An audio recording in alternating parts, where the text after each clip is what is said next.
A supernatural shape-shifting monster from Discarnate. Explained. Hey everyone, and welcome back to another horror movie video with marvellous videos. Every horror fan wants to see a good shape-shifting creature with a solid backstory every now and then, right? Well, for today's video, we bring to the horror buffs just the kind of movie they've been waiting to hear about. Released earlier in 2018, Discarnate is an American supernatural horror feature film which is directed by the brilliantly talented Mario Sorrenti, along with the excellent writers Mario Miscione and Marcella Ochoa. If you are a son who has always been loved by his father, or if you are a father who will do anything for his child, well then, the plot and storyline of this film might just seem a bit relatable to you.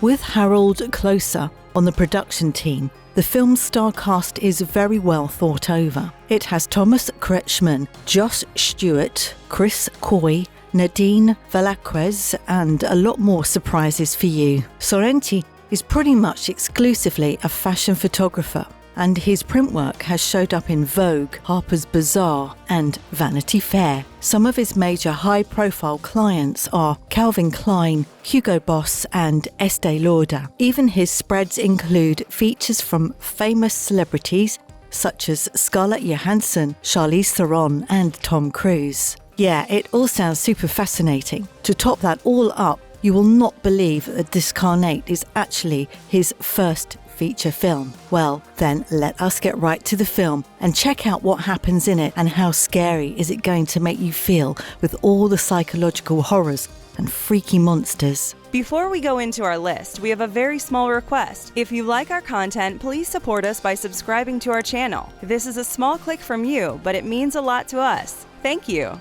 Let's begin.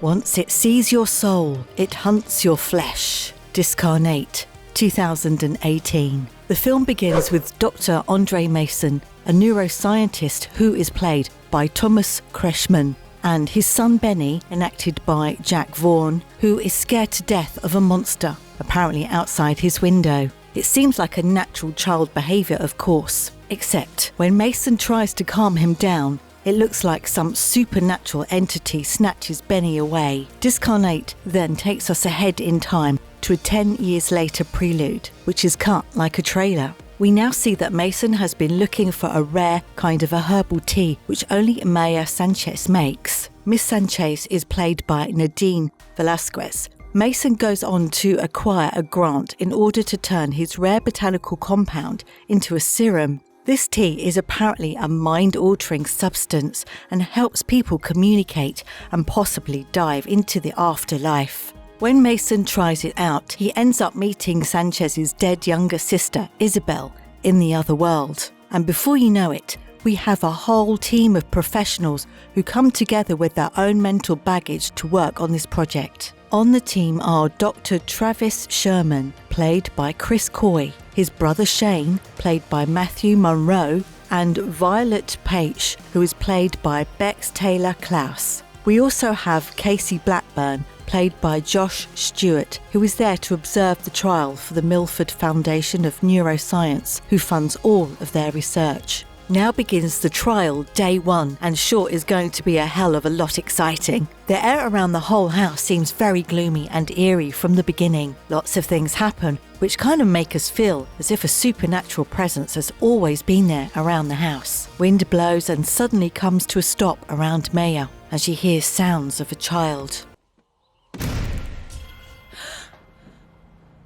The same thing happens with Dr. Mason as well. He hears a child giggling and laughing. You would almost think that maybe it is his son. Because it is obvious that he is obsessed with this serum due to the fact that he lost his son to something which possibly does not belong to this world. Well, as it turns out, that the sound he hears are not of his son, but some girl who is wearing a weird bunny mask on her face. She first appears on the swing and Mason tries to hold her, but she vanishes. Now, something even more terrifying occurs. We see the mud on the ground moving, like something is trying to come out of it. All this makes them believe that they are staying in a haunted house. The situation is grim. Well, it obviously has to be the side effects of the serum though. It looks like our creature of the film shows itself as it scares and ambushes Shane inside a storage unit. The team is not quite sure what Shane saw. Was it a hallucination, or is the serum actually working? Or was it just a side effect and his mind is playing games on him? Well, on the other hand, Maya finally ends up having an encounter with Lisa. It would seem that Lisa is scared about something, or possibly about someone who is coming. Dr. Mason comes face to face once again with that girl. She seems lonely, and all she wants to do is play with somebody. When Mason tries to ask her about Benny, she gets upset. I don't like him, the smiling man. Well, you do. The same thing. Now, it is obvious that apparently even Benny is scared of something, which is why he is not here yet. She warns Mason about the smiling man. At this point, we have no idea who he is. We see the girl's face, and she appears to be wounded quite badly. Her flesh is visible on the left side of her face. The film just keeps getting eerier and creepier as it can get. Well, on day 2 of the trial, the team still seems pretty unsure about the hallucinations that the group is having. We hear from Benny a little, but he is soon gone. When Maya looks outside the house, she sees a ghost dressed in white. Yes, an actual ghost. From the looks of it, it's a scary sight. The most terrifying news is that the serum, of course, does not work like the tea does. Maya comes to realise this and tells the team that it's very much possible that they are not just visiting the other plane, but actually coexisting on it. Now, that sure is something no one would want to hear. Could their lives possibly be in danger now? The most dangerous encounter with the creature happens for the first time with Violet. It looks very similar to Dr. Travis's experience, which was quite shocking. The scene is ghastly and almost unbearable to look at. The creature is holding a child and devouring it as if it is a full-course meal. What could this creature possibly be? The team then soon discovers that all the rats have been killed. This surely will put their experiment into trouble because Casey has not really been on their side since the start.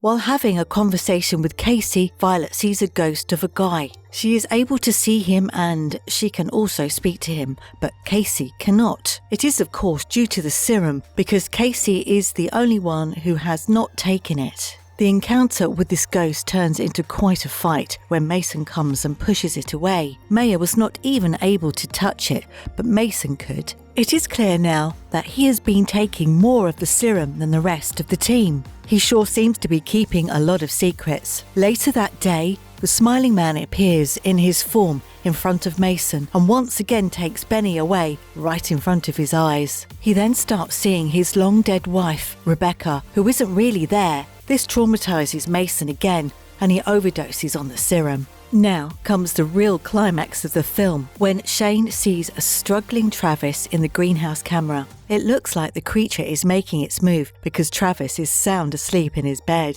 Well, Shane is clearly in trouble now because he discovers the dismembered bodies of all the rats inside the greenhouse. Badly chewed, a gory sight indeed. And then the creature appears in front of him and attacks him. Now Mason's big secret is finally out to the whole team. It would appear that the house in which they all have been staying is in fact this old house we saw in the beginning of the film. He did not receive any grant for the experiment. He has been lying to everyone because he is doing this to catch the creature who took away his son from him and Maya's sister and countless other kids. This has been like his own secret mission, and now he has put everyone into trouble. They all decide to leave him and just then they spot Shane.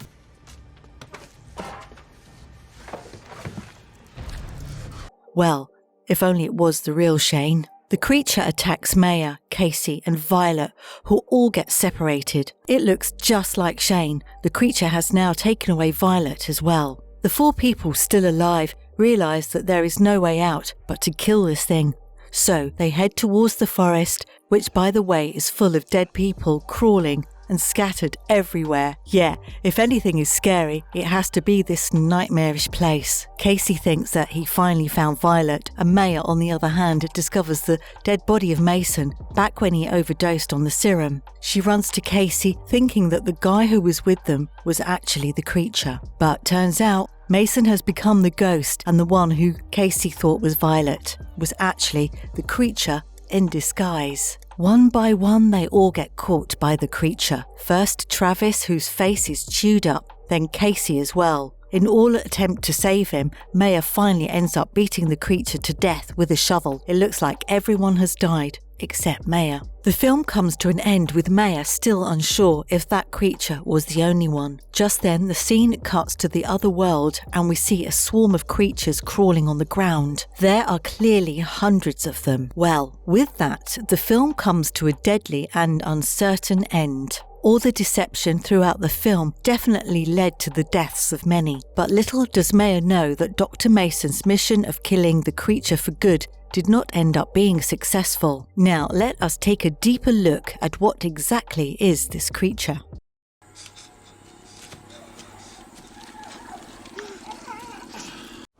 The shape-shifting monster. If you are wondering how was the monster able to fool Shane by making himself appear like Travis, and also later it tricked Casey into thinking he was helping Violet, well, let us check out the real deal with this shape-shifting monster. We saw a ghost kid mention this creature as the Smiling Man. It would immediately make sense if you recall that in the opening scene of the film, we find Benny drawing something on a piece of paper. It is in fact the face of the Smiling Man with no eyes and a huge grin on his face. It is as if Benny always knew that he was coming for him, just as Lisa knew as well before she was taken away from Maya. But the most strange part about this creature's existence is that none of the adults can actually see it, which is why the entire time Benny kept trying to tell his father that there is a monster outside. He did not believe him because he could never see the creature. The fact behind this is revealed to us later in the film. So, you must be wondering, what did the serum do? How could they all suddenly be able to see this creature? Well, basically, Dr. Travis explains to us in the film that the serum reactivates a part in the brain called the pineal gland. It is only active when we are kids, and as we step into adulthood, it becomes dormant. Now, in order to be able to enter this other world, they need to reactivate this gland, which is what the serum does. Apparently, the pineal gland first starts to form as early as 49 days from the day of conception. Now, it would explain why the kids are the only ones who are able to see this creature. It takes the serum around 30 minutes to kick in, and headache all seems to be a common side effect. Why? Wait!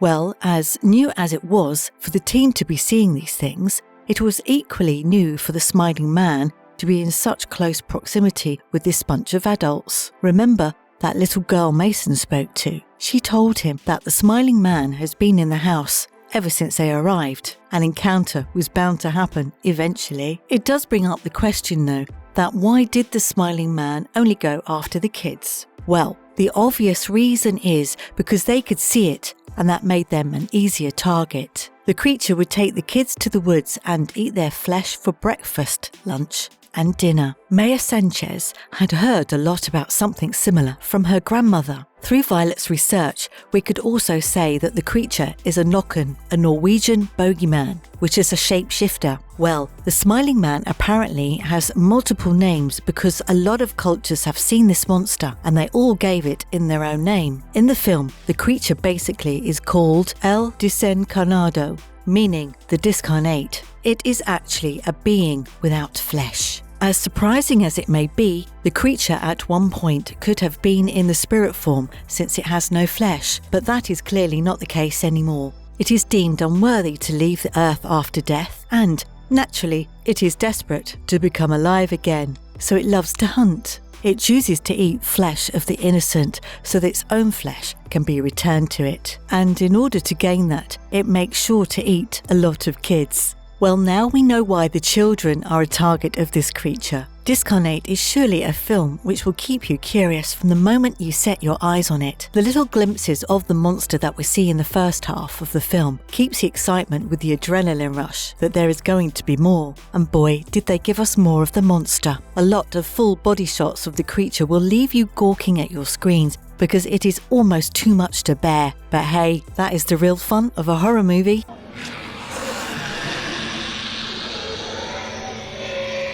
It covers a lot of base for the horror buffs by including ghosts, paranormal activity scenes, supernatural elements, and the obvious creature feature. With Discarnate playing on your screens, you are in for a horror treat of your life. The star cast brings each of the characters' emotions into life with their brilliant skills. Sorrenti clearly did not disappoint us horror lovers. Well, with that guys, we have come to an end of another breathtaking video. We hope you enjoyed watching it. Make sure to smash that subscribe button and hit the like button on your way out so that we can keep bringing more such videos to you. Also, comment down below which childhood superstition would you use to protect the kids at home from the terrifying grin of the shape-shifting monster, the Discarnate. Until then, everyone, stay safe, listen to the kids when they say there's a monster outside, and have a great day ahead. Ready!